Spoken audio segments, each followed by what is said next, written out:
Welcome to Dusk and Empires. Tonight, we'll drift along the sacred Ganges through ancient India, where Sanskrit whispers echo in moonlit temples and the wisdom of the ages flows like gentle incense on the evening breeze. If this sounds like your kind of bedtime story, subscribe before you drift off. Now get comfortable, close your eyes, and let history carry you to sleep. Close your eyes now, and let your breathing slow to a gentle rhythm.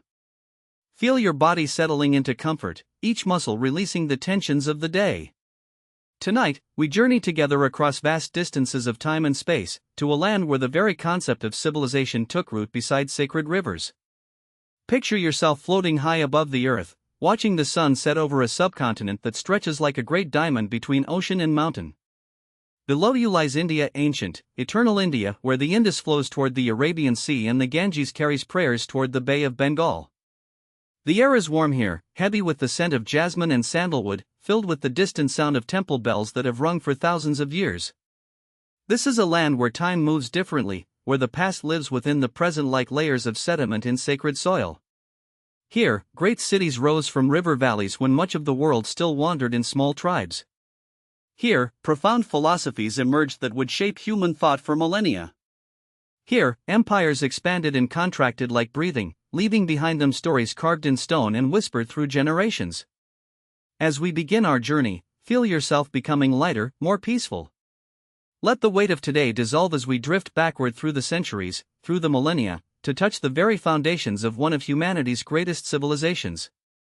Your breathing deepens now, matching the ancient rhythm of this timeless land. We begin at the beginning, where all great stories must start, beside the flowing waters of the Indus, where the first chapter of Indian civilization was written in brick and bronze. Along the banks of the Indus River, nearly 5,000 years ago, something remarkable was taking shape. The morning mist would rise from the slow-flowing waters, revealing cities that defied everything we thought we knew about ancient life. These were not the crude settlements of early farmers, but sophisticated urban centers with straight streets, advanced drainage systems, and houses built from precisely cut bricks. Imagine walking through Harappa on a dawn morning in 2500 BCE.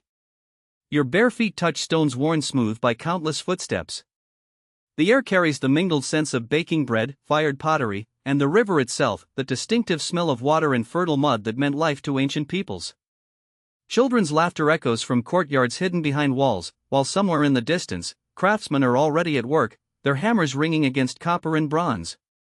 The people of this civilization, we call them the Harappans, were master engineers in ways that would not be equaled for centuries. Every house connected to a sophisticated sewage system. Public wells provided clean water. Granaries stored surplus grain with ventilation systems that prevented spoilage. These were not the desperate improvisations of survival, but the careful planning of people who expected their cities to endure. In the marketplace, merchants displayed their wares on wooden tables polished smooth by countless hands. Here, you might find delicate pottery painted with geometric patterns, jewelry crafted from lapis lazuli that had traveled hundreds of miles from Afghanistan, and small carved seals made of steatite, soft stone that could capture the finest details. These seals bore images that still mystify us: a man in a horned headdress sitting in what appears to be a yogic pose, surrounded by animals.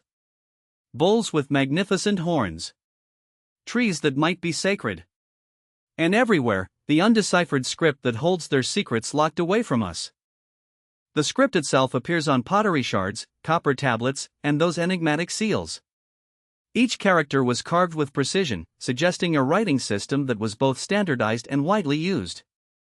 Scholars have spent decades trying to decode these symbols, but the Harappan language remains silent, its stories untold. Yet in that silence lies something profound. These were people who felt compelled to record, to communicate across time and space, to leave marks that would outlast their makers. Women in Harappan cities wore jewelry that speaks of both artistry and prosperity. Necklaces of gold and carnelian caught the light as they moved through shaded courtyards.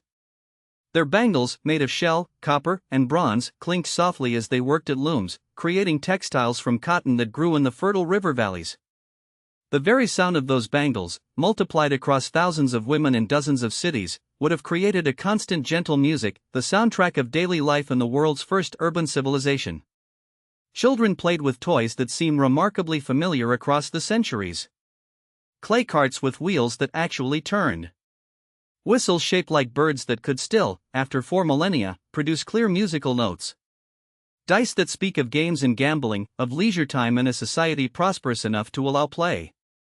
Picture these children running through streets laid out in perfect grids, their games echoing off walls that rose straight and true, built to standards that were maintained across an area larger than ancient Egypt and Mesopotamia combined. The merchants of this civilization were travelers and traders who established networks reaching from the Persian Gulf to Central Asia. Their ships, loaded with cotton textiles, ivory, and precious stones, would have departed from the port city of Lathal at dawn, when the tide was right and the morning winds favorable. The sailors would have carried with them not just goods, but stories, tales of their great cities, their systems of measurement and weight, their peaceful way of life that seemed to have no need for massive armies or divine kings.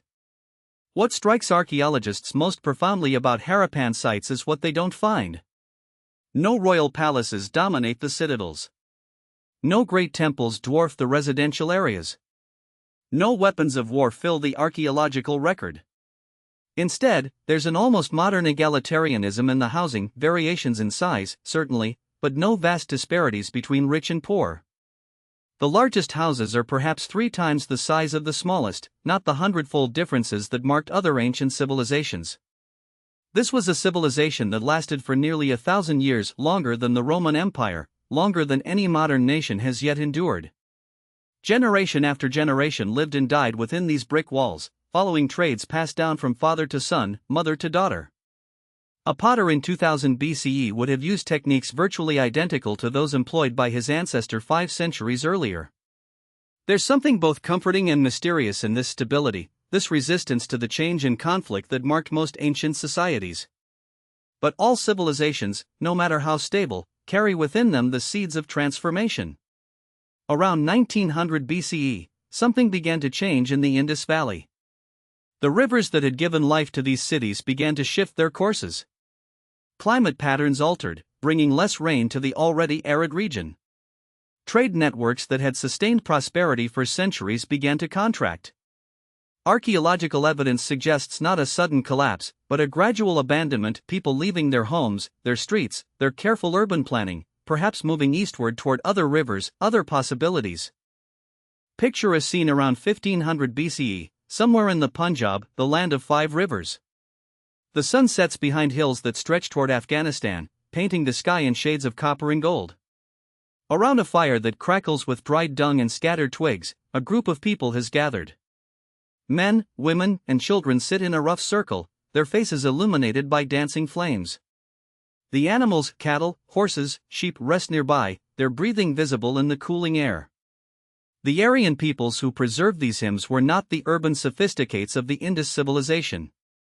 They were nomads and semi-nomads, people whose wealth was measured in cattle, whose mobility was their strength.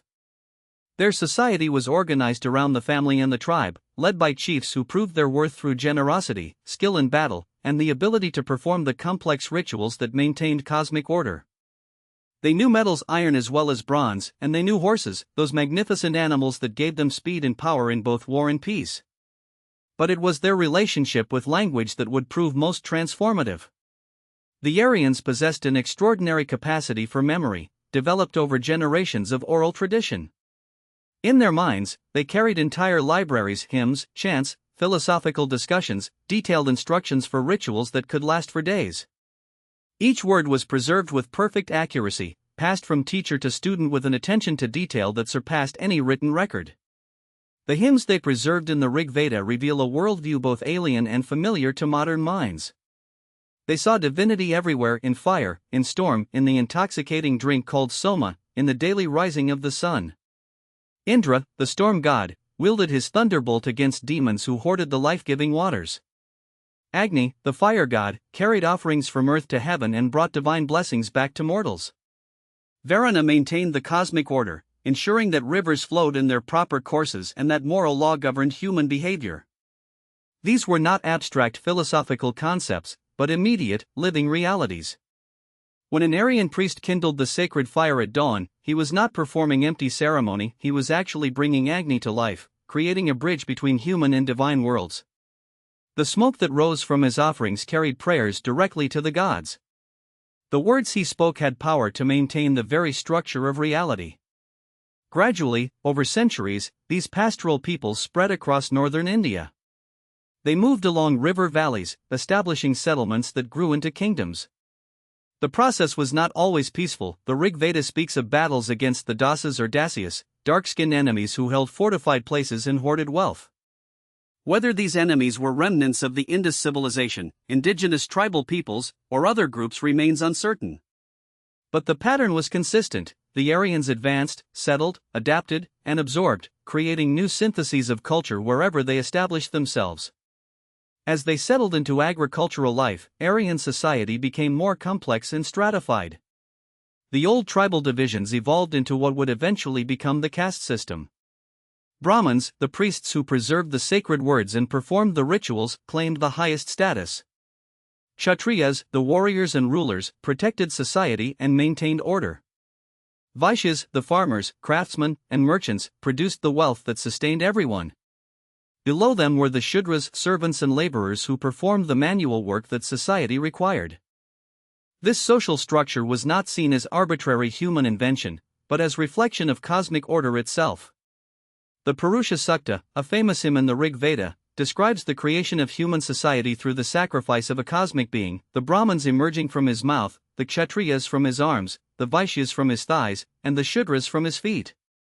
Each group had its dharma, its righteous duty, and performing that duty correctly was essential for maintaining cosmic harmony.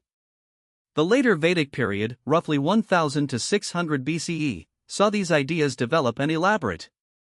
New texts emerged, the Samaveda with its musical elaborations of hymns, the Yajur Veda with its ritual formulas, and the Atharva Veda with its collection of charms, spells, and philosophical speculation. Great sacrificial rituals became increasingly complex, requiring teams of priests who could perform perfectly coordinated ceremonies lasting for days or even months. The most elaborate of these rituals was the Ashvamedha, the horse sacrifice, performed by kings who claimed sovereignty over vast territories. A perfect stallion would be selected and allowed to wander freely for a year, followed by a retinue of warriors. Any ruler whose territory the horse entered had to either submit to the performing king's authority or fight. After the year ended, the horse was sacrificed in a ceremony of extraordinary complexity, involving hundreds of priests and thousands of participants. The ritual was believed to ensure the king's prosperity, the fertility of his lands, and the loyalty of his subjects. But even as these elaborate public rituals developed, other currents were stirring in Vedic thought. Some thinkers began to question whether external ceremonies, no matter how perfectly performed, could truly satisfy the deepest human needs. They turned inward, seeking direct experience of the divine through meditation and philosophical inquiry. These seekers would eventually produce the Upanishads, texts that marked a revolution in religious thinking and laid the philosophical foundations for much of later Indian thought. In the quiet hours before dawn, when the world lay suspended between darkness and light, ancient seekers would rise from their beds and walk silently into the forest. These were not priests concerned with ritual fires or kings obsessed with conquest, but individuals driven by questions that burned more fiercely than any sacred flame. Who am I? What is the nature of reality? What lies beyond death? Around 800 to 400 BCE, in the depths of India's forests and in the courts of thoughtful kings, a philosophical revolution was taking shape. The texts that emerged from this period, the Upanishads, would fundamentally alter human understanding of consciousness, reality, and the relationship between individual and cosmos. These were not abstract academic exercises, but records of direct spiritual experience, accounts of individuals who claim to have touched the ultimate truth that underlies all existence. Picture Yajnavalkya, perhaps the most famous of the Upanishadic sages, sitting in the court of King Janaka of Videha. The king, wealthy and powerful though he was, had invited the wisest teachers in the land to compete in philosophical debate. The prize was 1,000 cows, each decorated with gold ornaments. But Yajnavalkya seemed indifferent to wealth.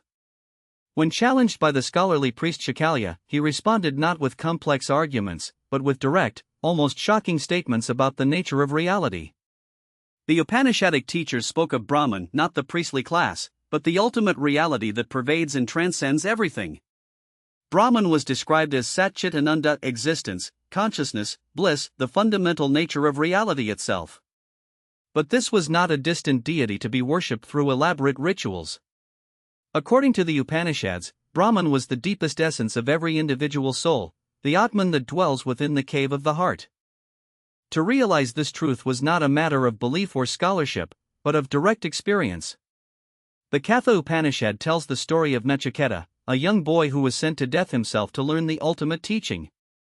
Death offered him wealth, long life, countless pleasures, anything except the knowledge he sought.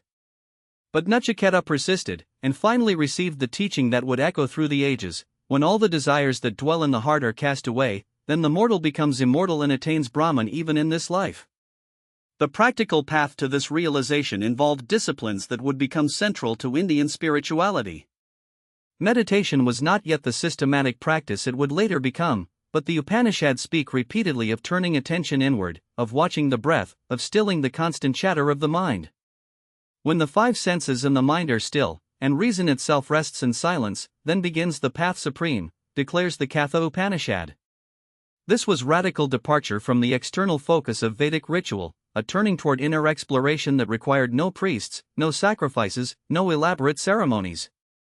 Some seekers took this inner focus to its logical extreme, abandoning social life entirely to pursue realization in the forest. These were the first sannyasins, renouncers who had given up all possessions, all social roles, all identification with anything except their quest for ultimate truth. They owned nothing but a water pot and perhaps a staff, wore simple ochre-colored cloth or sometimes nothing at all, and sustained themselves on whatever food was offered by householders. Picture one of these forest sages, sitting in meditation beside a stream that catches the early morning light.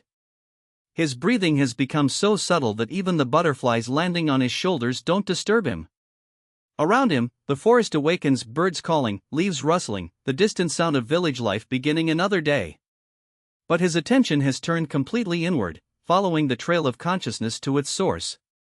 Hours pass unnoticed. The sun moves across the sky. And sometimes, in moments of perfect stillness, he touches something beyond all description, the timeless awareness that the Upanishads called his true self.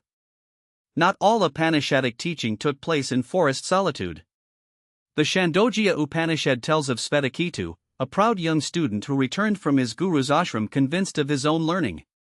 His father, Adalaka, decided to teach him what his formal education had missed. "Bring me a fruit from that banyan tree," the father said. "Break it open."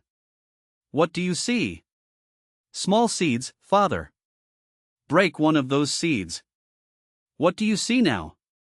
"Nothing at all, father."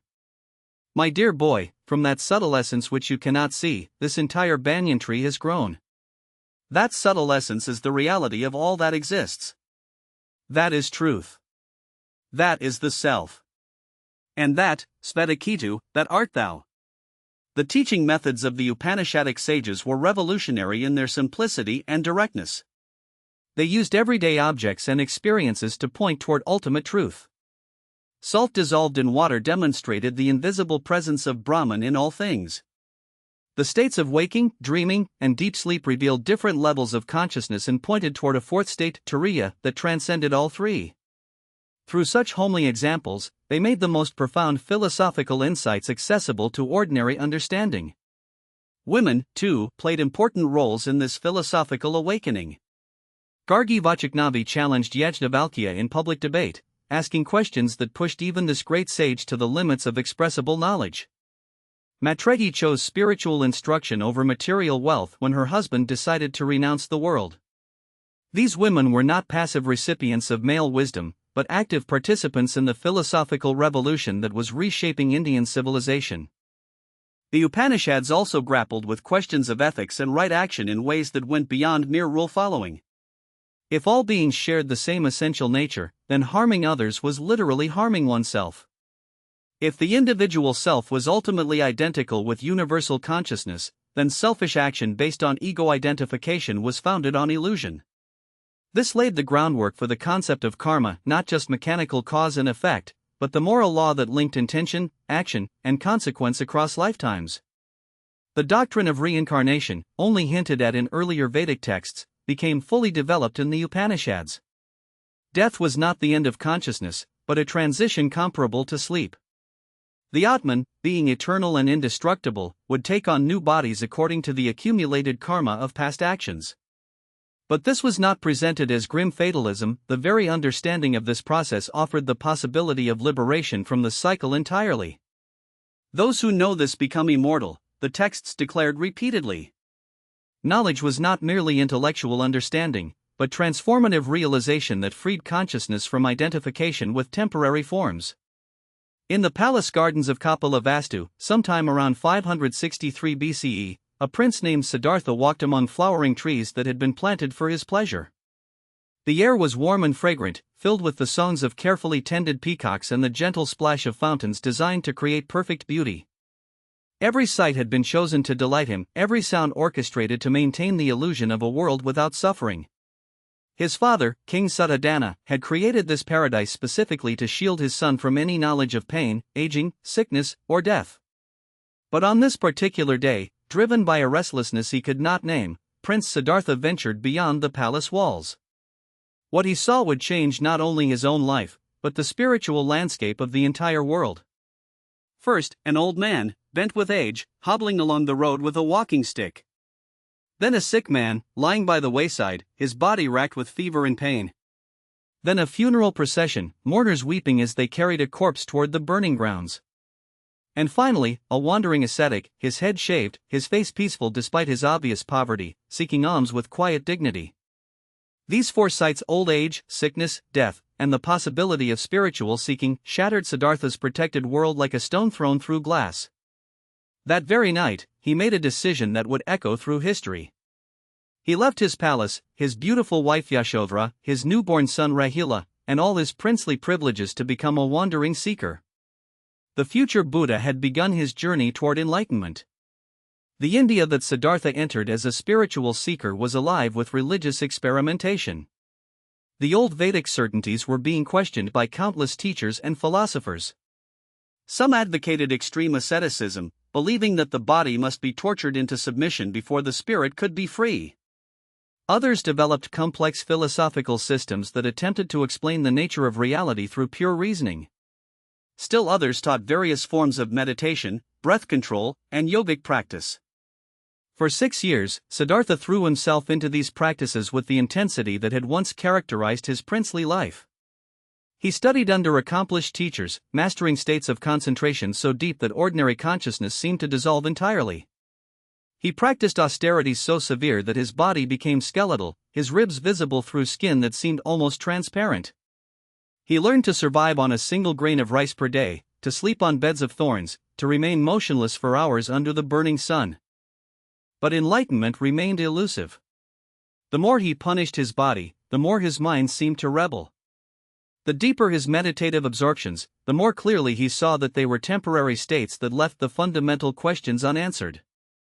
Finally, weakened almost to death by his austerities, he accepted a bowl of rice pudding offered by a village woman named Sujata. As nourishment returned to his body, clarity returned to his mind. Neither indulgence nor extreme deprivation led to truth, there had to be a middle way. On the night of the full moon in May, around 528 BCE, Siddhartha sat down beneath a Bodhi tree near the village of Gaya. He had made a firm resolution: he would not rise from that spot until he had solved the riddle of human suffering. As the night deepened, his meditation deepened too. In the first watch of the night, he gained the ability to remember his past lives, hundreds, thousands of existences stretching back through time. In the second watch, he developed the divine eye that could see beings dying and being reborn according to their karma. In the third watch, as dawn approached, he penetrated to the very root of suffering itself. What the Buddha realized in that moment under the Bodhi tree was both simple and revolutionary. All suffering, he saw, arose from a fundamental misunderstanding about the nature of existence. People suffered because they craved things to be different than they were. They wanted pleasure without pain, youth without aging, life without death. But everything in existence was characterized by three fundamental qualities: impermanence, suffering, and non-self. Nothing lasted forever, nothing provided permanent satisfaction, and there was no unchanging essence or soul that could be called I or mine. This insight crystallized into what would become known as the Four Noble Truths. First, the truth of suffering, that dissatisfaction was woven into the very fabric of conditioned existence. Second, the truth of the cause of suffering, that this dissatisfaction arose from craving and attachment. Third, the truth of the cessation of suffering, that it was possible to end suffering by ending craving. And fourth, the truth of the path, that there was a practical method for achieving this cessation. The path the Buddha outlined was called the Noble Eightfold Path, and it represented a complete program for human development. Right understanding and right intention formed the wisdom aspect of the path. Right speech, right action, and right livelihood constituted ethical conduct. Right effort, right mindfulness, and right concentration comprised mental development. Unlike the elaborate rituals of Vedic religion or the extreme austerities practiced by many ascetics, this path was practical, gradual, and accessible to anyone willing to make the effort. For 45 years after his enlightenment, the Buddha walked the roads of northeastern India, teaching anyone who would listen. His followers came from every level of society: kings and merchants, farmers and artisans, men and women, young and old. He spoke in the local languages rather than Sanskrit, making his teaching accessible to ordinary people. He welcomed questions, encouraged investigation, and repeatedly told his followers not to believe something simply because he or any other teacher said it, but to test it through their own experience. Around the same time that Buddhism was emerging, another revolutionary religious movement was taking shape under the leadership of a man named Mahavira. Like the Buddha, Mahavira was born into a princely family and renounced worldly life to become a spiritual seeker. But the path he discovered and taught was different in crucial respects.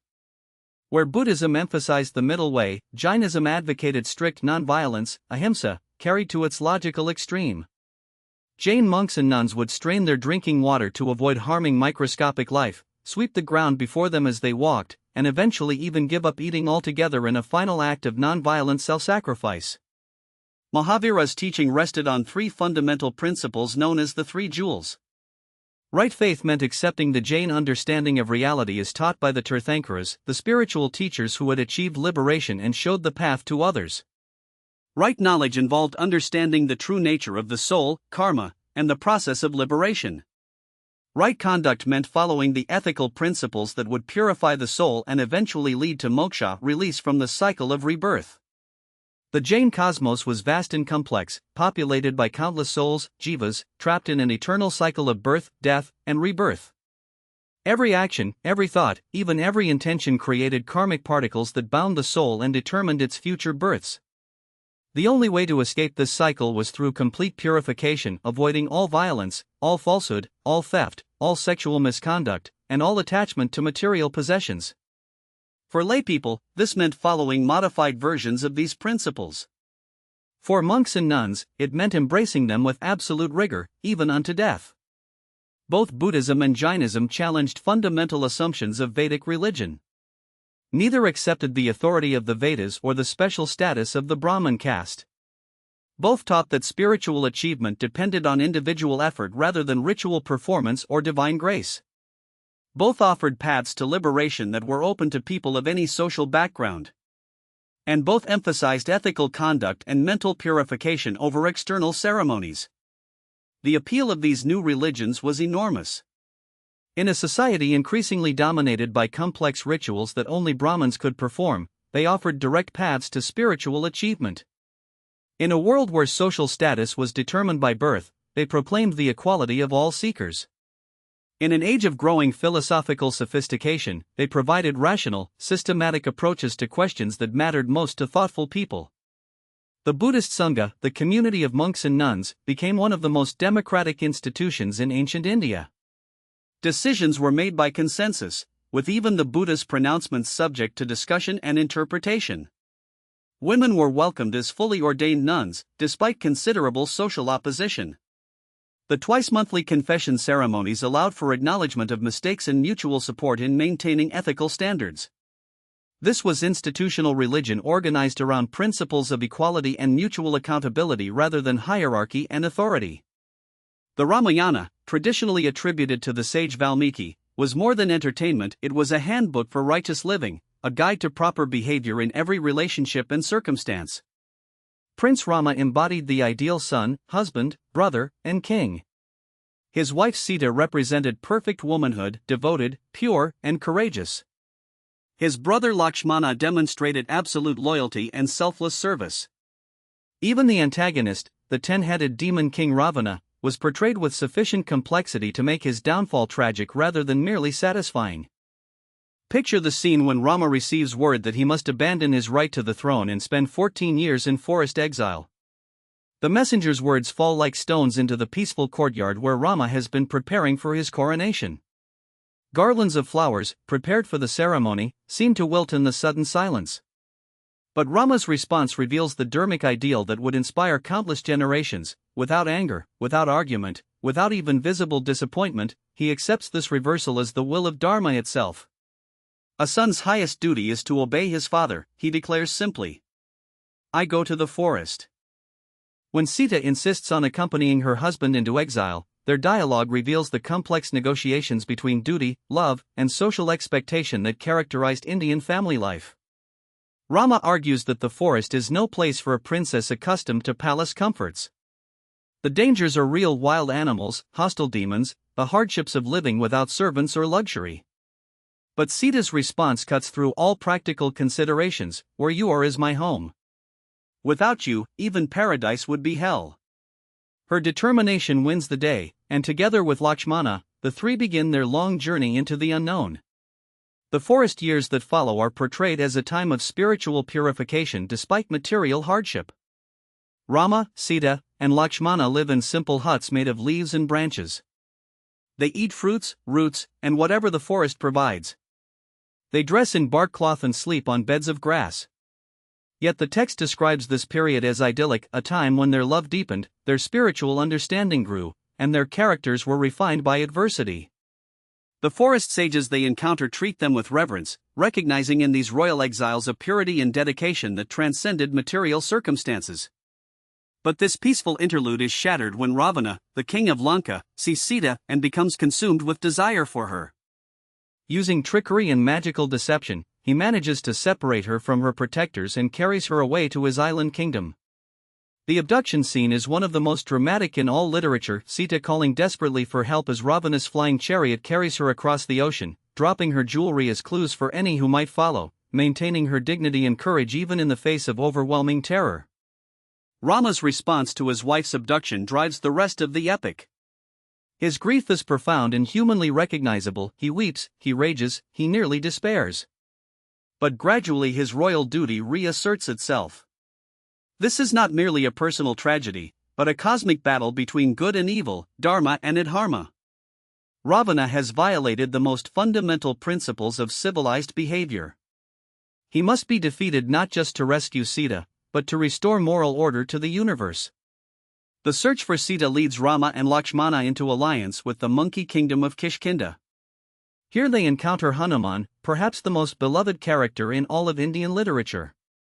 Hanuman combines physical strength with absolute devotion, cleverness with humility, power with service.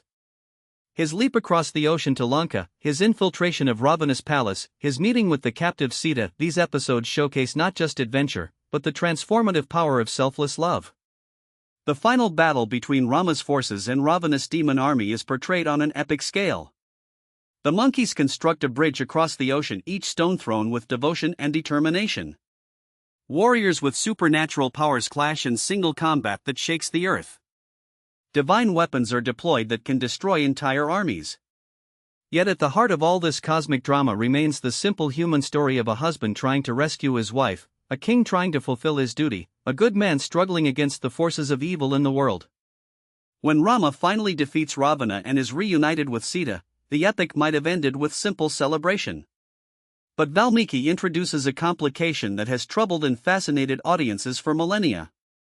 Rama, despite his joy at recovering his beloved wife, feels compelled to question her purity. She has been in another man's house, he argues. People will doubt her chastity. How can he, as king, accept a wife whose reputation has been compromised?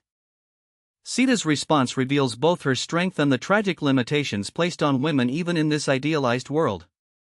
She calls for a fire to be kindled, and without hesitation steps into the flames. If she has been faithful, she declares, let the fire protect her.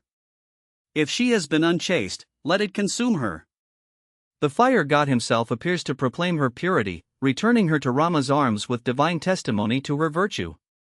Yet this trial by fire, however vindicating, reveals the impossible position of women in a society where their worth was measured primarily by their relationship to men.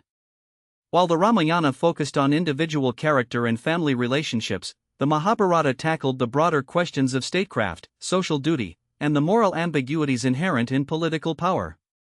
This massive epic, 8 times longer than the Iliad and Odyssey combined, was traditionally said to contain everything worth knowing. What is found herein may be found elsewhere, but what is not found herein will not be found anywhere else.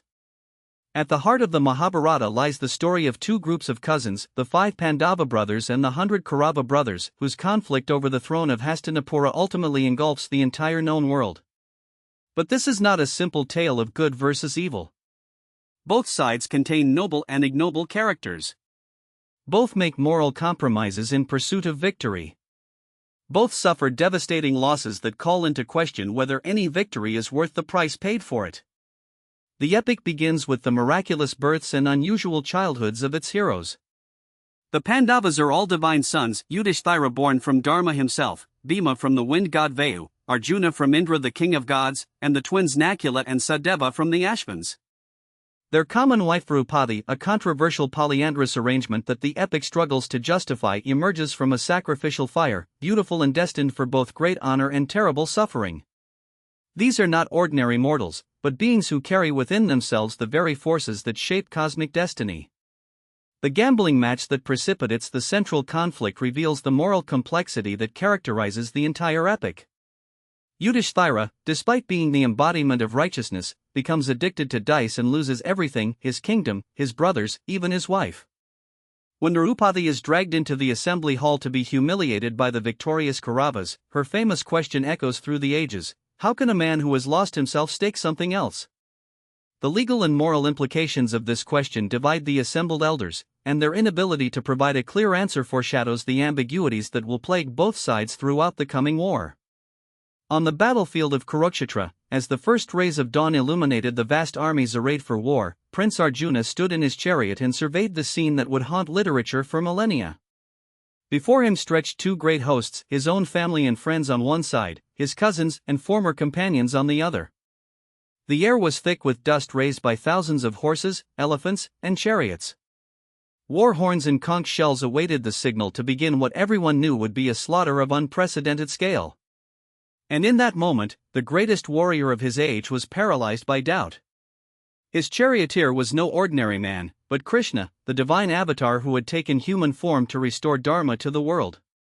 What followed was perhaps the most influential conversation in religious history, the Bhagavad Gita, the Song of the Blessed One, a dialogue that would reshape humanity's understanding of duty, devotion, and the nature of ultimate reality. Krishna's response to Arjuna's crisis was not a simple command to fight, but a profound exploration of the deepest questions that face any conscious being. But Krishna's teaching went far beyond consolation for mortality. He outlined 3 great paths, yogas, by which human beings could achieve liberation from suffering and unite with ultimate reality. The path of knowledge, Jnana Yoga, involved direct realization of the truth that individual consciousness and universal consciousness were fundamentally one. The path of devotion, Bhakti Yoga, offered surrender to the divine through love, worship, and complete self-dedication. And the path of action, Karma Yoga, taught the possibility of performing necessary duties without attachment to their results. It was this third path, Karma Yoga, that spoke most directly to Arjuna's immediate dilemma. Krishna did not deny that war was terrible, or that killing kinsmen was a source of genuine anguish. But he argued that action itself was not the problem; attachment to action was what caused suffering. You have the right to perform your prescribed duties, he declared, but you are not entitled to the fruits of your actions. Never consider yourself to be the cause of the results of your activities, nor be attached to an action. This teaching of detached action revolutionized Indian understanding of spiritual life. Previously, most seekers had assumed that liberation required withdrawal from the world, becoming a forest hermit, a wandering ascetic, or a meditative recluse. Krishna taught that liberation was equally possible for the householder, the warrior, the merchant, the ruler, anyone who could perform their necessary duties without ego involvement, without attachment to success or failure, victory or defeat. Abandoning attachment to the fruits of activities, Krishna continued, one attains supreme peace. But the person who is not in union with the divine and whose mind is attached to the fruits of action becomes bound by such action. The key was not what one did, but the consciousness with which one acted. A warrior fighting with complete surrender to divine will was more spiritually advanced than a monk meditating with ego attachment. A merchant conducting business as worship was closer to liberation than a priest performing rituals for personal gain. But the most revolutionary aspect of Krishna's teaching was his revelation of his own divine nature. In the 11th chapter of the Gita, responding to Arjuna's request to see his cosmic form, Krishna revealed himself as the ultimate reality behind all existence. "Behold," he declared, "my divine forms by the hundreds and thousands, of different types, divine and of various colors and shapes." Arjuna saw the entire universe contained within Krishna's body, all beings, all worlds, all of time and space existing within this single divine form. The vision was overwhelming. Arjuna saw gods and demons, humans and animals, all being consumed and recreated in an endless cosmic dance. He witnessed the very warriors he was reluctant to fight already destroyed by time, their deaths merely the playing out of divine will.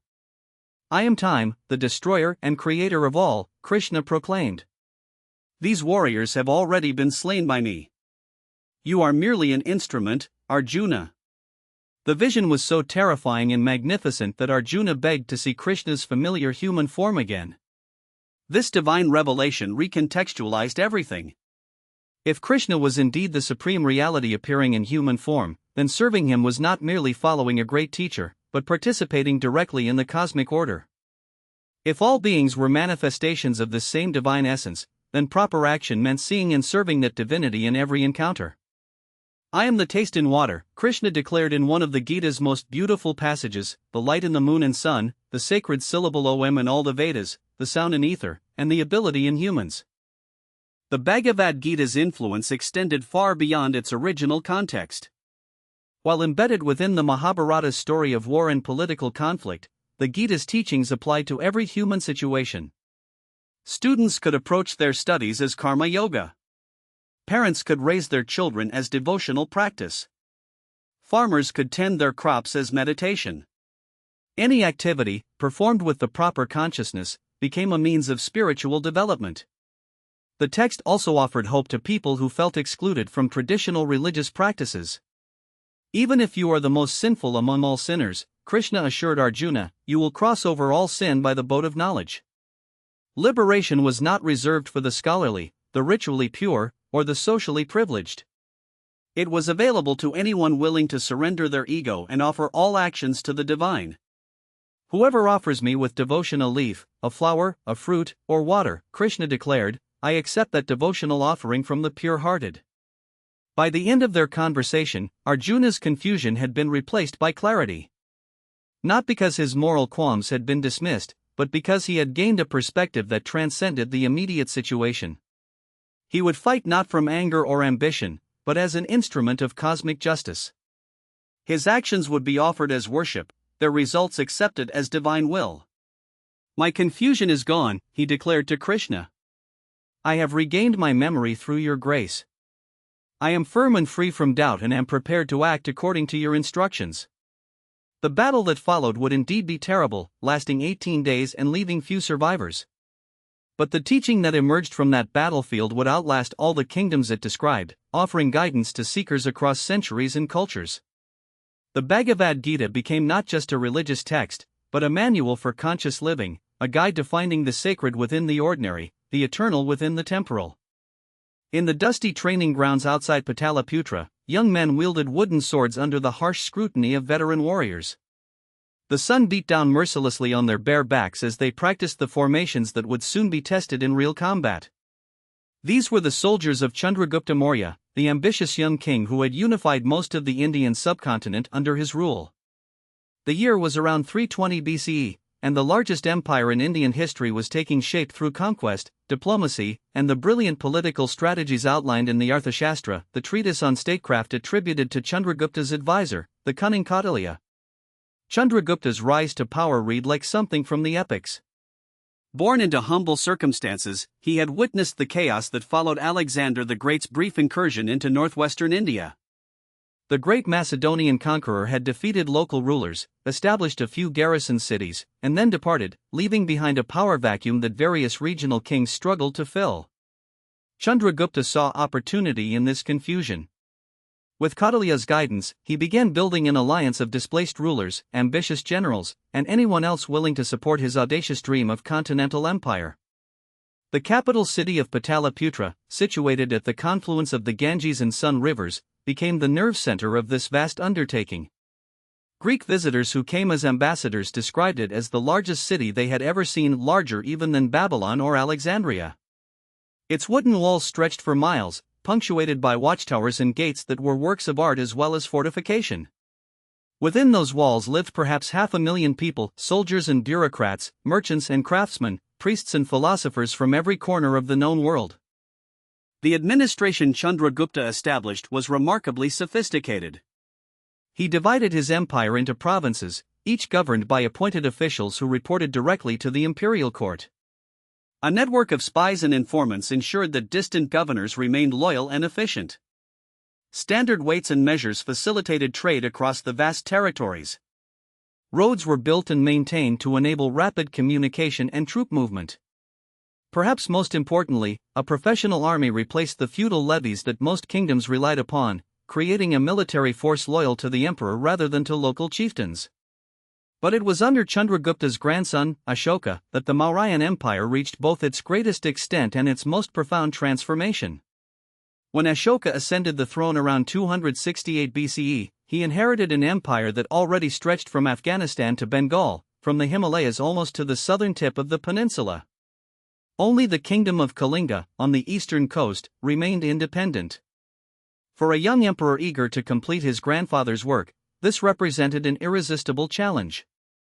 The Kalinga War, fought around 261 BCE, would change not only Ashoka's life but the entire trajectory of Indian civilization.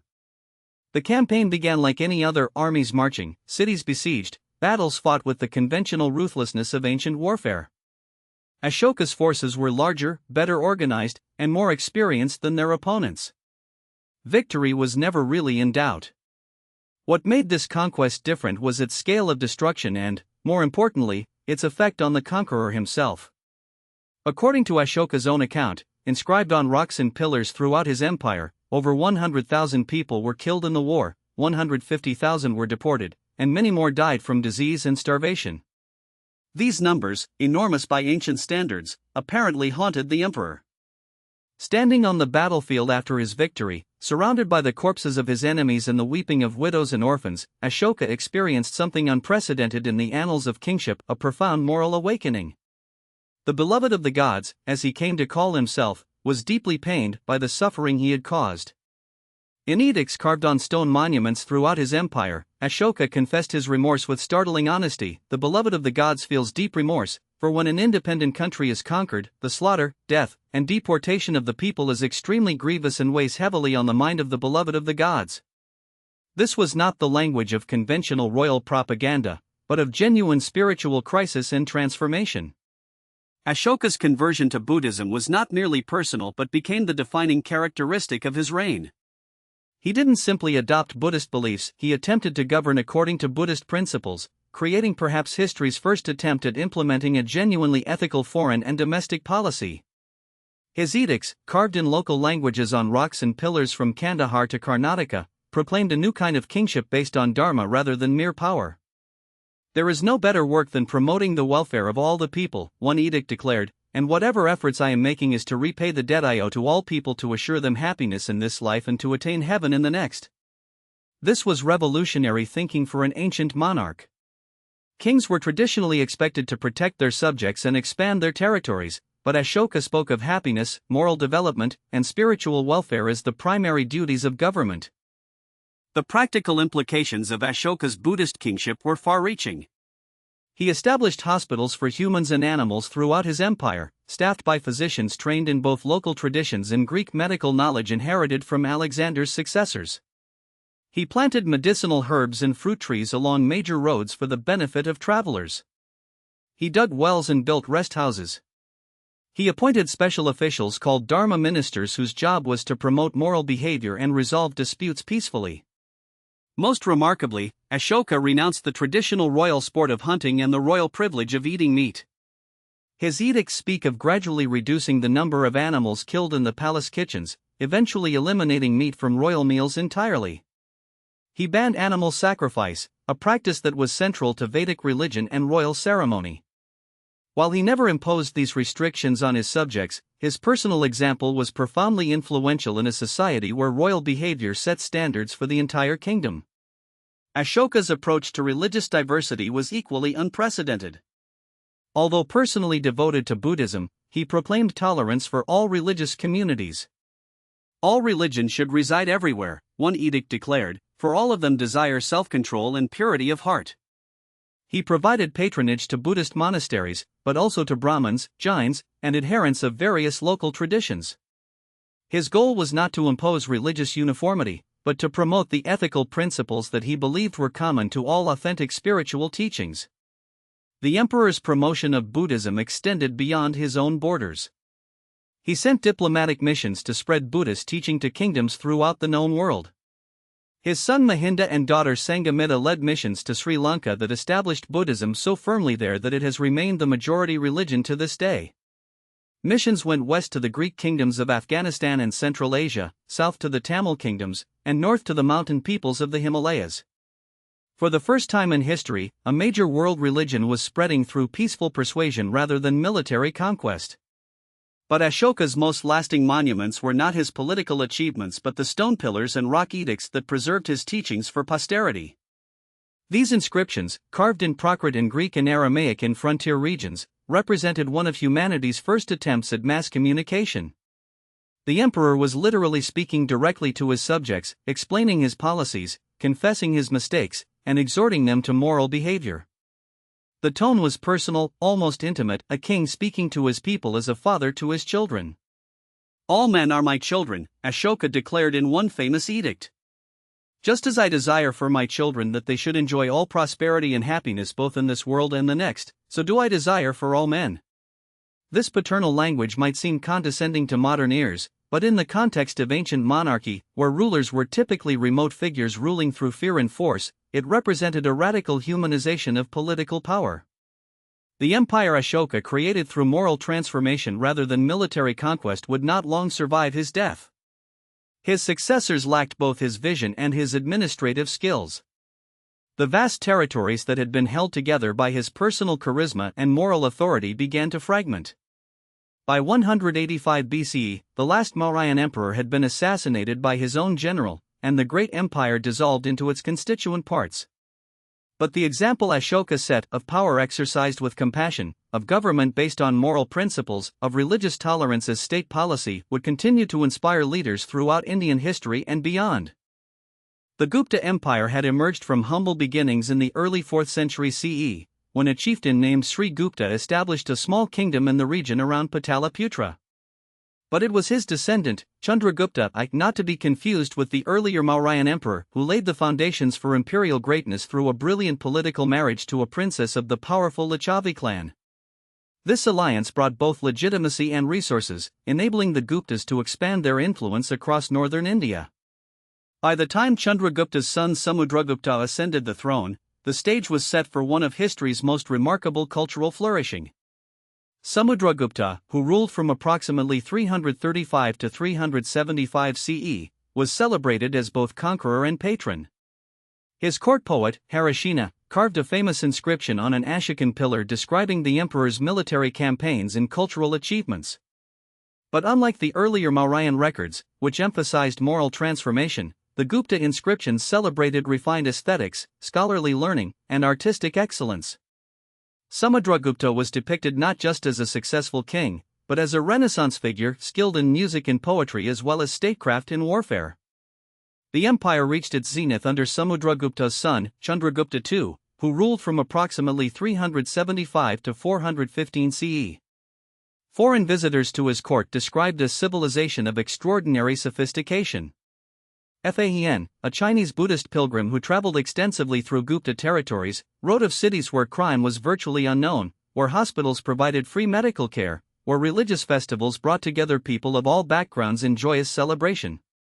This was a society, he reported, where government operated with such light touch that people hardly felt its presence, yet where order and prosperity prevailed. The capital city during this period was probably Ujjain, though the Guptas maintained courts in several locations. Picture the scene at one of these royal courts, a vast hall with pillars carved in forms that seemed to flow like living things, walls decorated with paintings that captured not just physical beauty but spiritual essence, gardens where every plant had been chosen for its contribution to an overall aesthetic harmony.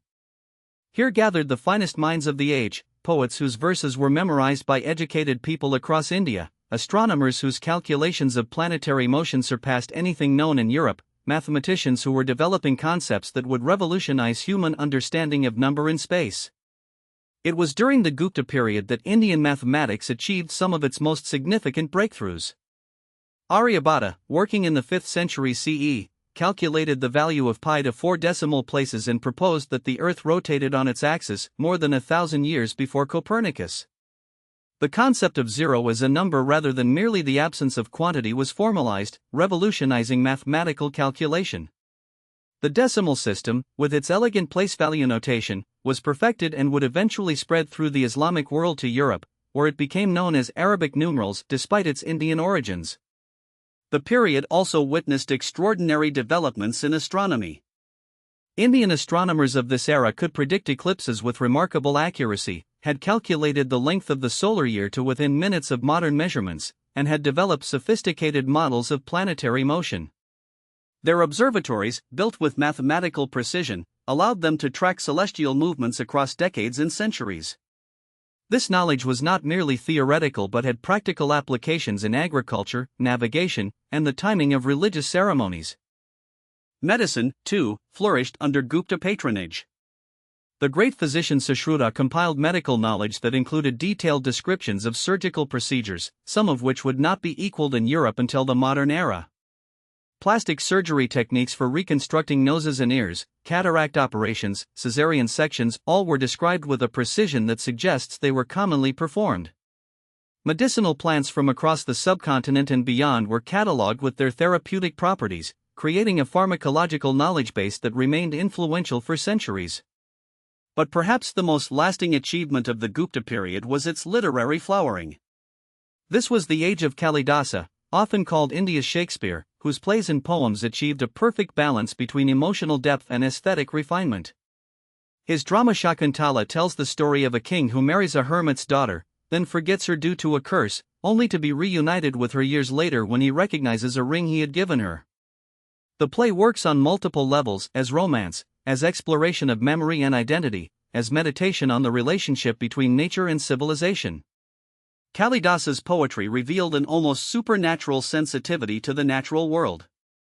In Meghaduta, the cloud messenger, a yaksha, a nature spirit exiled from his beloved, asks a cloud to carry messages to his wife. The poem becomes an extraordinary journey across the Indian landscape, with the cloud serving as both messenger and guide through territories described with such loving detail that readers feel they are experiencing the monsoon journey themselves.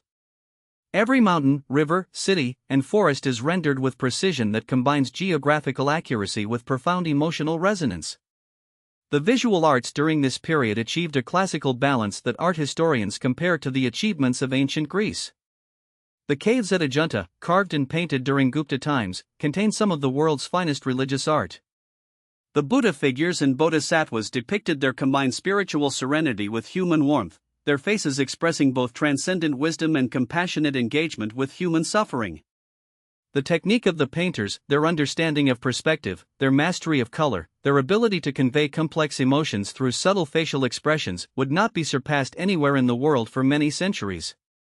Architecture during this period developed distinctly Indian characteristics that would influence temple building for centuries to come. The Gupta temples were typically small and elegant rather than massive and imposing, designed to create intimate spaces for worship and contemplation. The famous iron pillar in Delhi, erected during this period, demonstrates technological capabilities that still puzzle metallurgists. The pillar has resisted rust and corrosion for over 1,500 years despite being exposed to the elements through all that time. Religious life during the Gupta period demonstrated a remarkable synthesis of different traditions. While the Gupta rulers were generally Hindu, they maintained the tradition of religious tolerance established by Ashoka.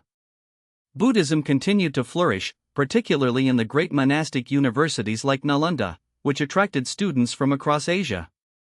Jainism maintained its influence among merchant communities. But perhaps most significantly, this period saw the full flowering of what scholars call classical Hinduism, an integration of Vedic traditions, popular devotional practices, philosophical speculation, and local customs into a coherent but flexible religious system. The great temples built during this period reflected this synthetic approach. At Deoghar, the Dashavatara temple combined architectural elements from different regional traditions while depicting stories from the Puranas, the popular texts that made Vedic mythology accessible to ordinary people. The sculptures showed Vishnu in his various incarnations, each figure carved with a perfection of proportion and expression that suggested divine beauty made manifest in stone. These were not just places of worship, but schools where complex theological ideas were communicated through visual narrative. Trade during the Gupta period connected India to the wider world in unprecedented ways. Indian merchants established trading posts from Southeast Asia to the Mediterranean, carrying not just goods but ideas, artistic styles, and religious concepts. The famous Buddhist caves at Ajunta contain evidence of this cosmopolitan culture: Chinese silks, Persian carpets, jewelry styles influenced by Roman designs. Indian numerals and astronomical knowledge spread to the Islamic world. Indian philosophical texts were translated into Chinese and carried along the Silk Road. Meanwhile, ideas and techniques from other cultures were absorbed and transformed within Indian contexts. The Gupta administrative system combined efficiency with cultural sensitivity in ways that enabled this diverse empire to function smoothly. Local rulers were allowed to maintain their traditional authority as long as they acknowledged Gupta supremacy and contributed to imperial resources. Different regions were permitted to follow their own customs and laws. The imperial bureaucracy was staffed by educated individuals chosen for their abilities rather than their birth, creating a meritocratic element within the traditional social hierarchy. This flexible approach to governance allowed the empire to incorporate diverse populations without destroying local identities. But like all golden ages, the Gupta period contained within it the seeds of its own decline. The very tolerance and decentralization that made the empire culturally vibrant also made it politically vulnerable. As Gupta power weakened in the 5th and 6th centuries CE, local rulers increasingly asserted their independence. Nomadic invasions from Central Asia, particularly by groups the Indians called Hunas, disrupted trade routes and destabilized frontier regions. The cost of maintaining armies capable of defending such vast territories eventually exceeded the empire's resources. By 550 CE, the Great Gupta Empire had fragmented into numerous smaller kingdoms, each maintaining some aspects of Gupta culture while developing its own regional characteristics. But the influence of the Gupta period extended far beyond its political boundaries or chronological limits. The artistic styles, literary forms, scientific methods, and philosophical syntheses developed during these centuries became classical models that influenced Indian civilization for over a millennium. When later rulers wanted to demonstrate their cultural sophistication, they consciously imitated Gupta precedents. When poets sought to create works of lasting beauty, they studied Kalidasa's techniques. When astronomers made calculations, they built upon Aryabhata's foundations. As the Great Gupta Empire dissolved into memory, India entered a period that historians once dismissed as a dark age but which modern scholarship recognizes as a time of remarkable regional flowering. From the Deccan plateaus to the Tamil lands, from the western Ghats to the eastern deltas, dozens of kingdoms arose, each developing distinctive artistic, architectural, and literary traditions while maintaining connections to the broader Indian cultural synthesis. This was an age when local genius, freed from imperial constraints, created some of the most spectacular achievements in world civilization. In the south, the Pallava dynasty established its capital at Kanchipuram, transforming it into a center of learning and art that attracted scholars from across Asia. The early morning light filtering through the carved columns of the Kailasanatha temple would have illuminated scenes of extraordinary beauty, scholars debating points of grammar and philosophy, craftsmen putting finishing touches on sculptures that seemed to breathe with life, musicians practicing ragas that captured the emotional essence of different times of day and seasons. The Pallavas were great patrons not only of Hinduism but also of Buddhism and Jainism, creating a cosmopolitan atmosphere where different traditions could flourish side by side. The architectural achievements of this period still take the breath away. At Mamallapuram, Pallava sculptors carved an entire hillside into a series of temples and reliefs that seemed to emerge naturally from the living rock. The famous Shore Temple, built where the land meets the Bay of Bengal, was designed so that its towers would catch the first rays of dawn rising from the ocean. Imagine pilgrims approaching this temple in the early morning, the sound of waves mixing with the chanting of priests, the salt air carrying the scent of incense and flowers offered to the deities housed within those towering stone sanctuaries. But perhaps the most spectacular architectural achievement of this period was the Kailasa Temple at Ellora, created by the Rashtrakuta dynasty around 760 CE. This was not a temple built up from foundations, but carved down from the top of a hill, an entire mountain transformed into a single, monolithic shrine dedicated to Shiva. The logistics alone boggled the mind. Thousands of tons of rock had to be removed with primitive tools, creating courtyards, pillars, sculptures, and chambers that followed a complex iconographic program. The result was a three-dimensional mandala in stone, a cosmic diagram made manifest in architecture. Meanwhile, in the Tamil lands of the far south, the Chola dynasty was establishing what would become one of India's most powerful and long-lasting empires.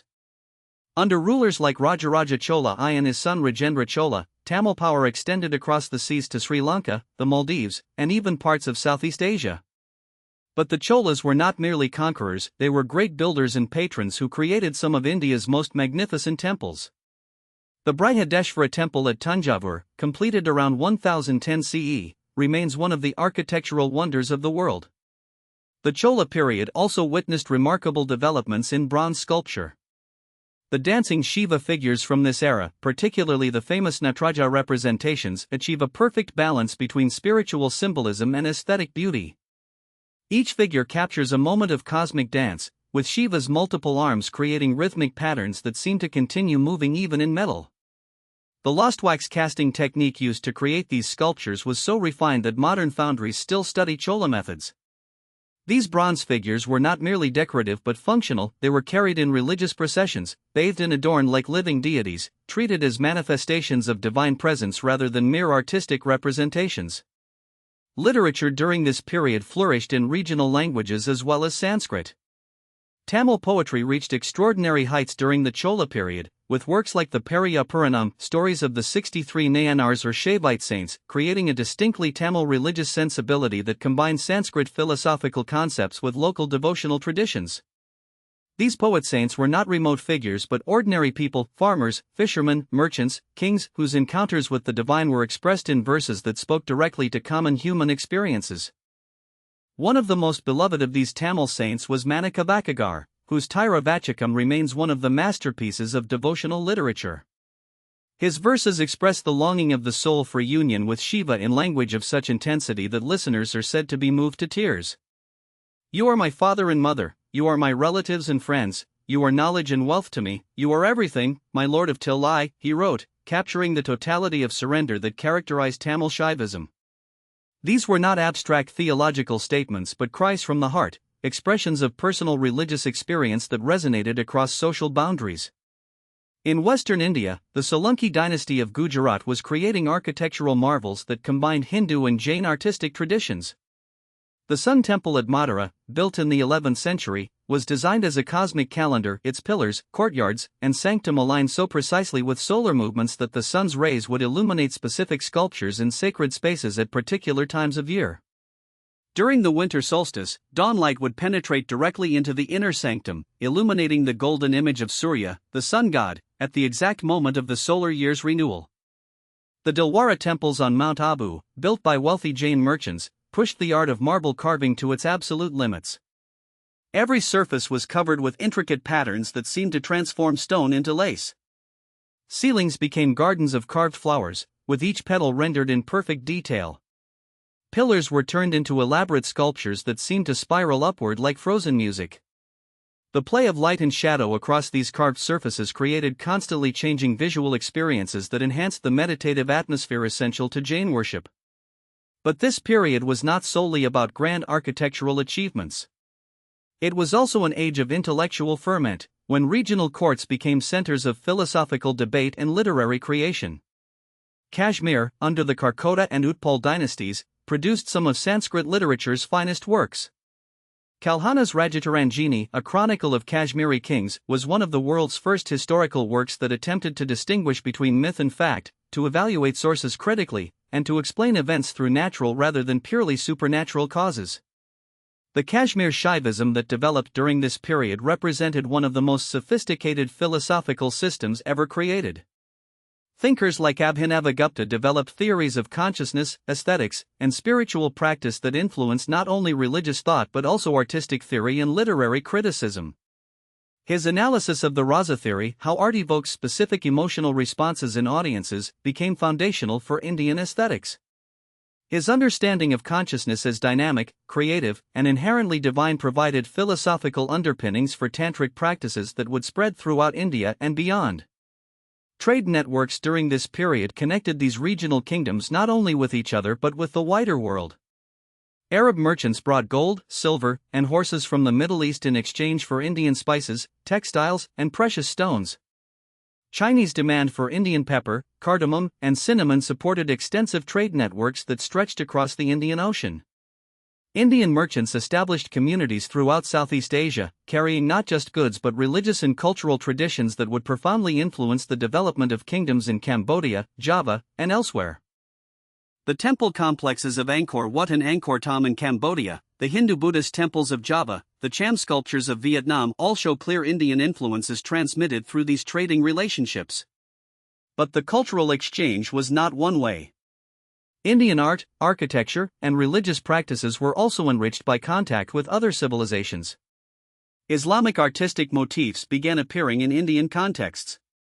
Chinese ceramic techniques influenced Indian pottery. The cosmopolitan atmosphere of major trading centers created opportunities for cultural synthesis that would prove crucial for later developments. Women played important roles in this cultural flowering, though their contributions are often less well documented than those of men. Queens like Dida of Kashmir and Akadevi of the Chalukyas wielded real political power and were significant patrons of art and literature.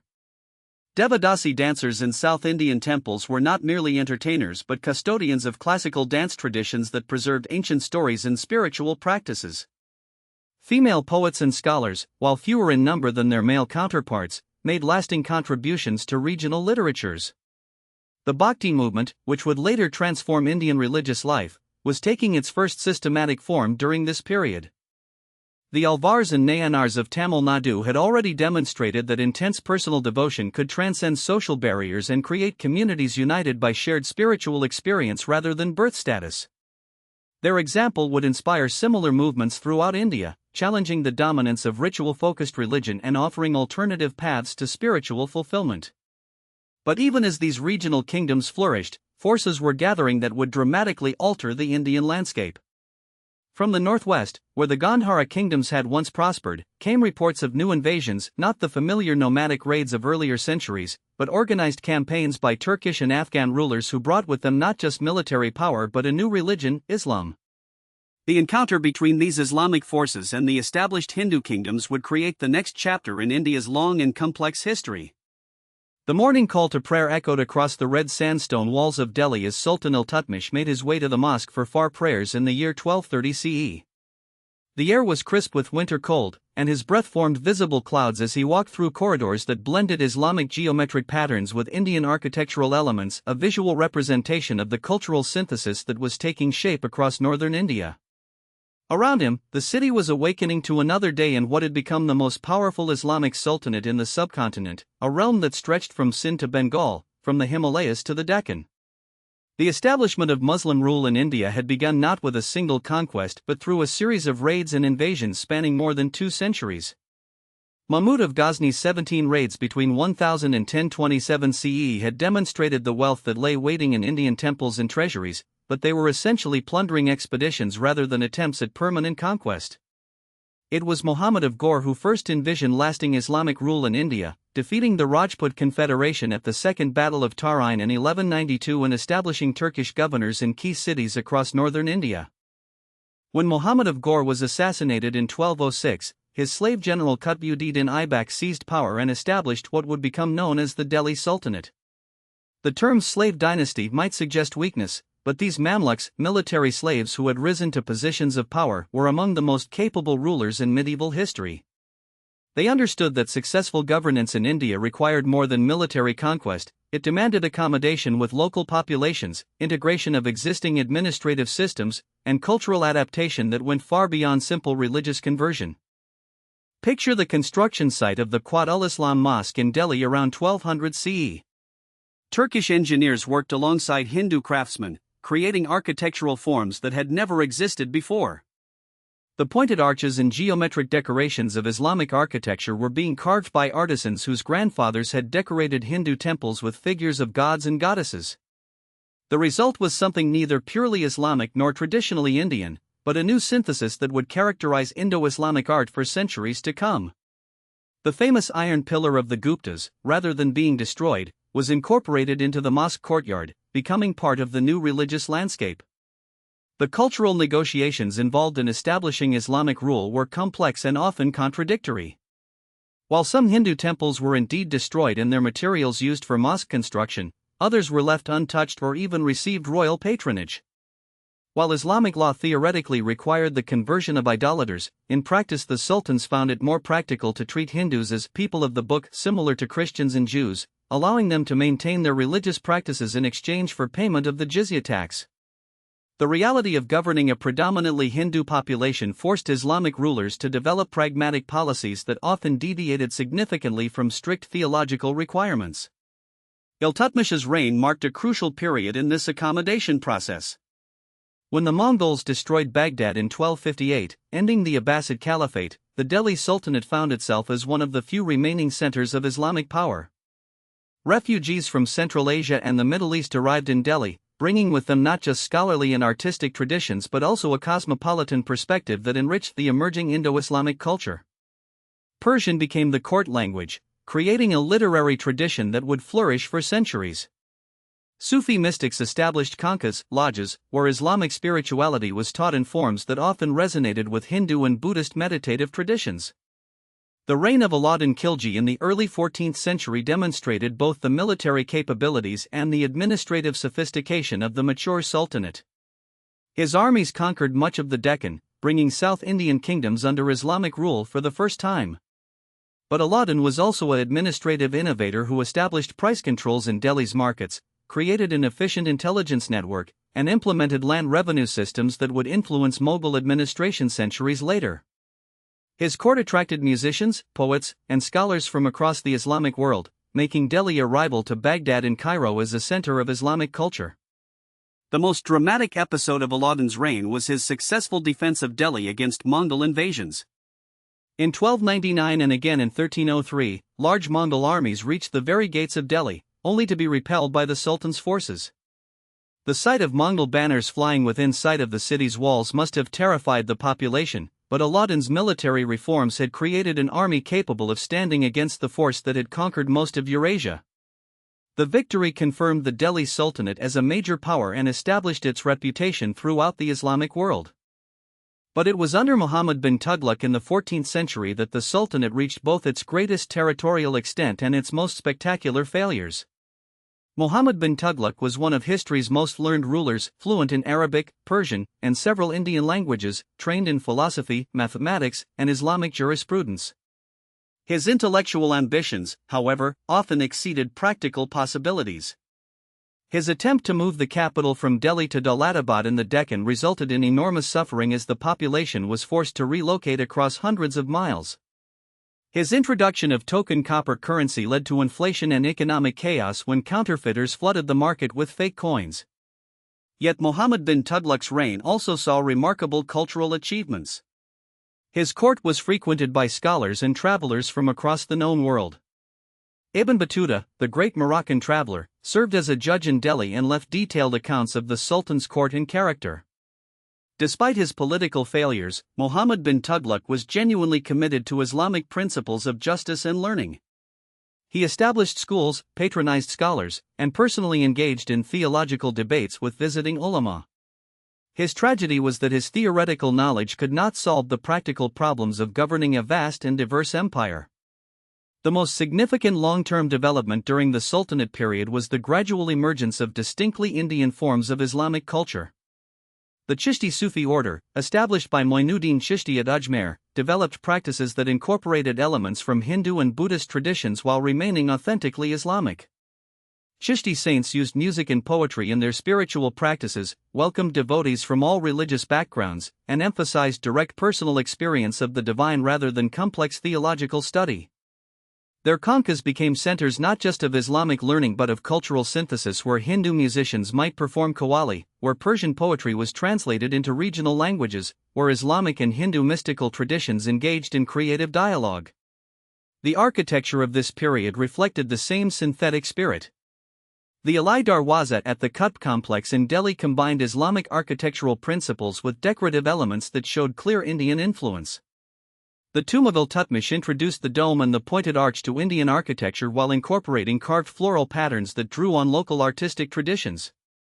By the time of the Lodi dynasty in the 15th century, Indo-Islamic architecture had developed its own distinctive character, neither purely Islamic nor traditionally Indian, but something new and uniquely subcontinental. Literature during the Sultanate period flourished in Persian, Arabic, and increasingly in regional languages that showed Islamic influence.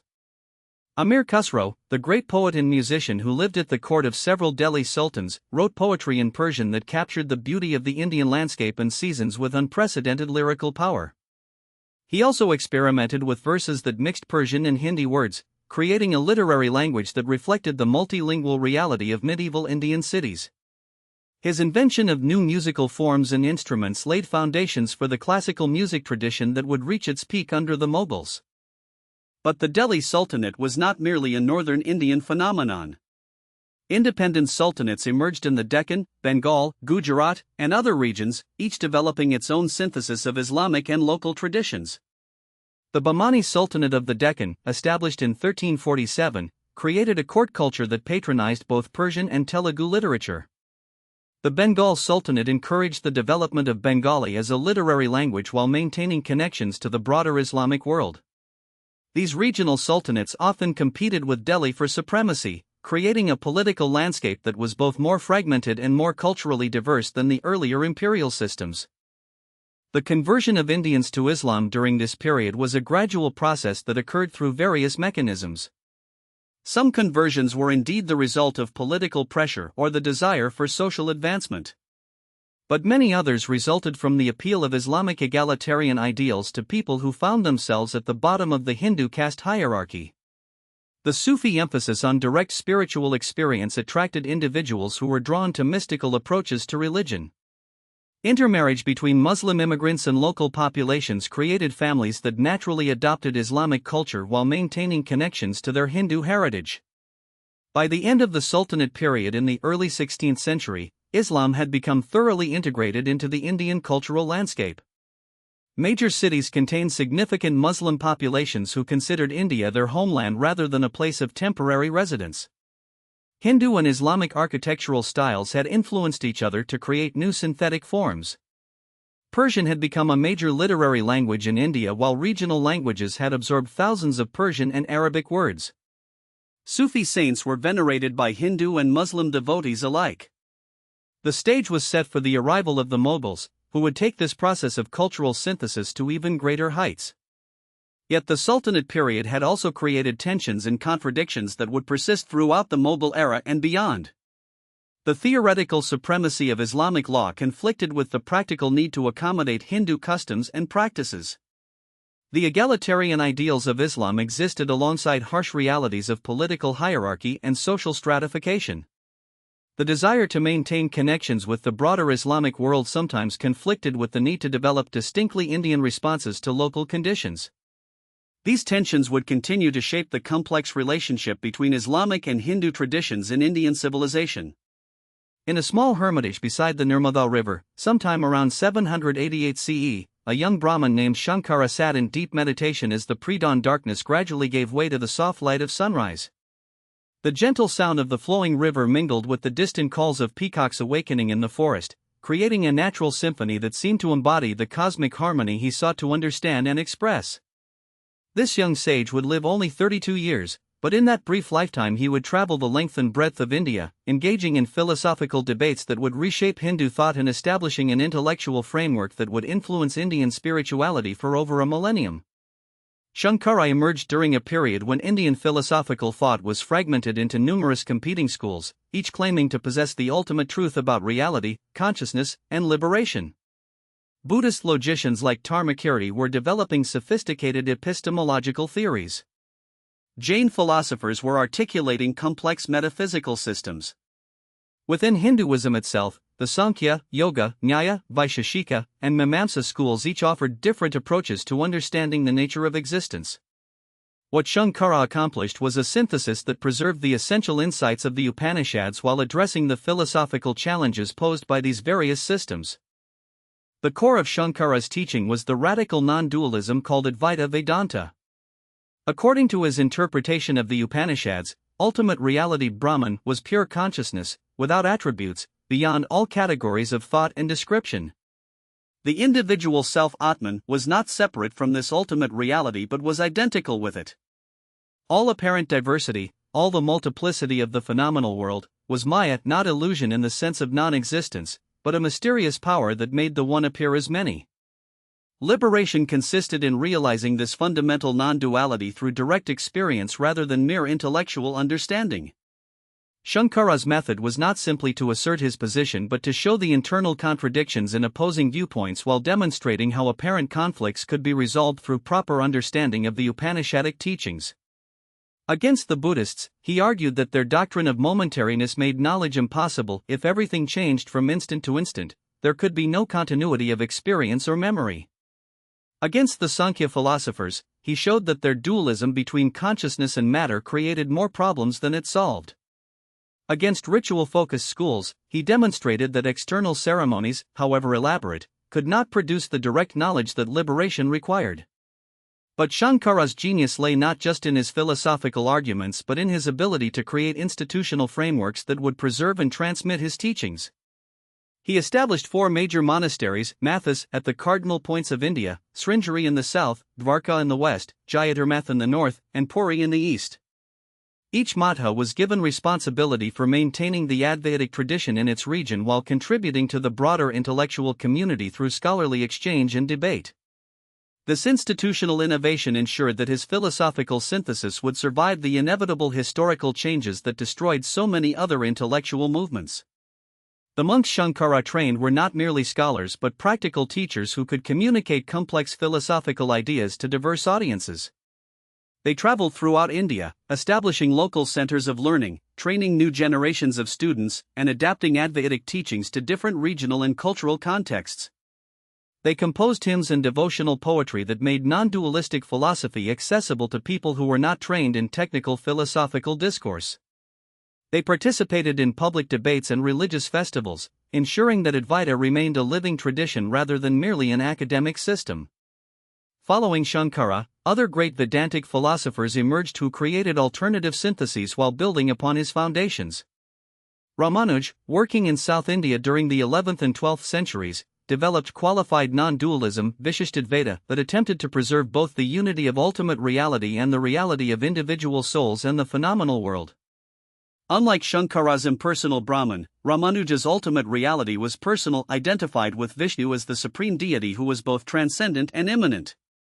In Ramanuja's system, individual souls were real and eternal, but they were modes or attributes of the Supreme Being rather than independent entities. The relationship between God and souls was like that between soul and body, intimate, inseparable, but not identical. This philosophical position supported a theology of devotion bhakti that emphasized loving relationship with the divine rather than the knowledge-based approach favored by Shankara. Ramanuja's influence extended beyond philosophy to shape the devotional movements that would transform Hindu religious practice in succeeding centuries. The third great Vedantic synthesis was created by Madhva in the 13th century. His system, called Dvaita or dualism, maintained strict distinction between individual souls and God while emphasizing complete dependence of the former upon the latter. In Madhva's understanding, souls were eternally distinct from each other and from God, and liberation consisted not in realizing identity with ultimate reality but in understanding one's true relationship to the divine. This position supported a theology of surrender and service that would profoundly influence later devotional movements, particularly those focused on Krishna worship. These philosophical developments were not merely abstract intellectual exercises but had profound practical implications for religious life. Shankara's emphasis on knowledge led to the establishment of educational institutions throughout India where students could study not only Vedanta but also grammar, logic, astronomy, and other traditional disciplines. Ramanuja's theology supported the development of temple worship and devotional practices that made spiritual life accessible to people of all backgrounds. Madhva's dualism encouraged personal devotion and emotional engagement with the divine that would inspire some of India's greatest devotional poetry and music. The influence of these Vedantic syntheses extended far beyond scholarly circles. Local traditions throughout India began incorporating Vedantic concepts into their own theological frameworks. Regional deities were understood as manifestations of the ultimate reality described in Vedantic texts. Popular religious practices were reinterpreted in light of Vedantic philosophy. Even traditions that did not explicitly accept Vedantic conclusions found themselves engaging with Vedantic arguments and adopting Vedantic terminology. During this same period, other philosophical traditions were developing their own sophisticated systems. Kashmir Shaivism, associated with philosophers like Abhinavagupta and Utpaladeva, created a dynamic non-dualism that emphasized the creative power of consciousness rather than Shankara's static being. In their system, ultimate reality was not beyond activity and change but was the very source of cosmic creativity and transformation. This philosophical position supported tantric practices that sought to realize divinity through engagement with rather than transcendence of phenomenal existence. The Shaiva Siddhanta tradition of South India developed its own theological system that emphasized the eternal distinction between Shiva, souls, and the bonds that keep souls in ignorance. Unlike the Vedantic traditions, which generally saw liberation as a return to an original state of purity or knowledge, Shaiva Siddhanta understood liberation as the achievement of a new relationship with the divine through grace and proper spiritual practice.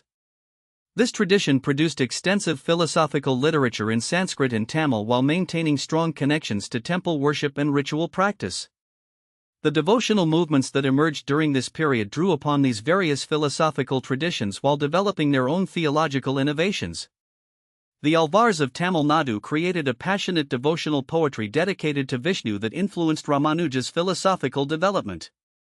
The Nayanars developed an equally intense devotional tradition focused on Shiva.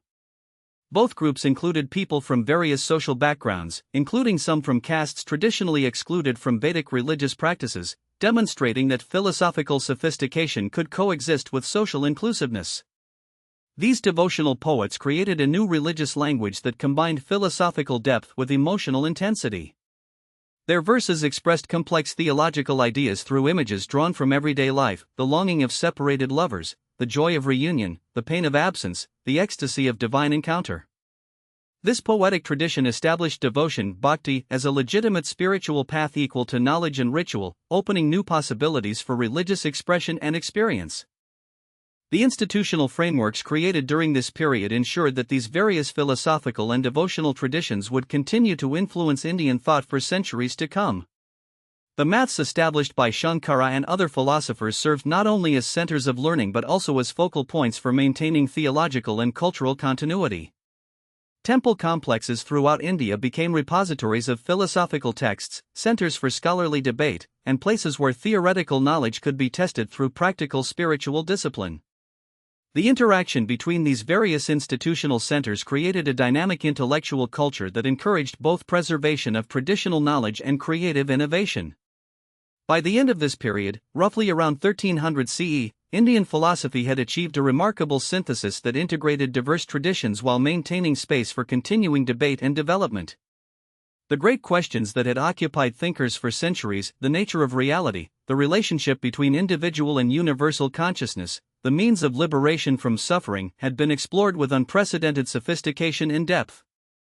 The frameworks established during this period would continue to influence Indian thought throughout the medieval and modern periods, providing foundations for both traditional scholarship and contemporary philosophical innovation. You have traveled with kings and philosophers, with merchants and mystics, with artists and architects who built wonders in stone and bronze and words. You have witnessed the rise and fall of great empires, the birth of profound ideas, the flowering of cultures that would influence human civilization for millennia to come. From the planned cities of the Indus Valley to the soaring temples of the Cholas, from the forest debates of the Upanishadic sages to the palace courts of the Delhi sultans, you have experienced the rich tapestry of human aspiration and achievement that was ancient India. Let your breathing deepen now, returning to its natural rhythm. Feel the weight of your body against whatever supports you, the comfortable heaviness of limbs completely at rest. Your mind has traveled vast distances through time and space, but your body has remained here, safe and peaceful, in this moment of perfect stillness. Notice how the ancient wisdom still resonates within you, the Vedic understanding of cosmic order, the Buddhist insight into the nature of suffering and its cessation, the Upanishadic realization of the unity underlying all diversity. These are not merely historical curiosities, but living truths that speak to the deepest questions of human existence. The seekers of ancient India faced the same fundamental challenges that we face today: how to live wisely, how to find meaning in the midst of change, how to connect with something greater than our individual concerns. Feel yourself sinking deeper into comfort and peace. Your breathing has become so gentle, so quiet, that it barely disturbs the profound stillness that surrounds and fills you. Like the ancient sages who saw truth in forest clearings beside sacred rivers, you too can find peace in the simple act of letting go, of releasing the day's tensions and tomorrow's anxieties into the timeless awareness that is your deepest nature.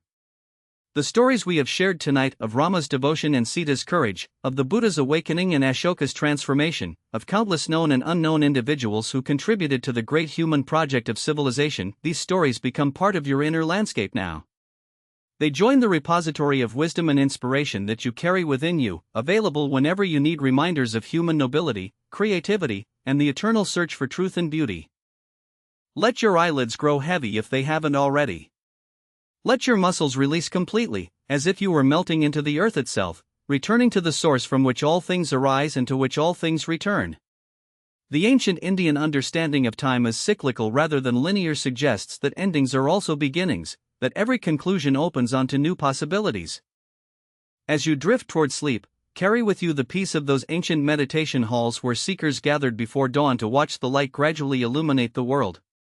Carry the serenity of temple courtyards where the sound of temple bells marked the eternal rhythm of prayer and devotion. Carry the quiet confidence of knowing that you are part of a great continuity of human consciousness that stretches back thousands of years and forward into an unlimited future. Sleep now, peaceful traveler through time. Let the gentle current of breath carry you into dreams that may be touched by the beauty and wisdom we have encountered together. Rest in the knowledge that morning will bring new possibilities, but for now, there is nothing to do, nowhere to go, nothing to accomplish except this perfect surrender to rest and renewal. The ancient blessing of the Upanishads follows you into sleep. May you be happy, may you be peaceful, may you be free from suffering, may you rest in the eternal awareness that is your true nature. Om Shanti, Shanti, Shanti. If you're still awake, subscribe, leave a like, and tell us in the comments which empire should we explore next? Sweet dreams.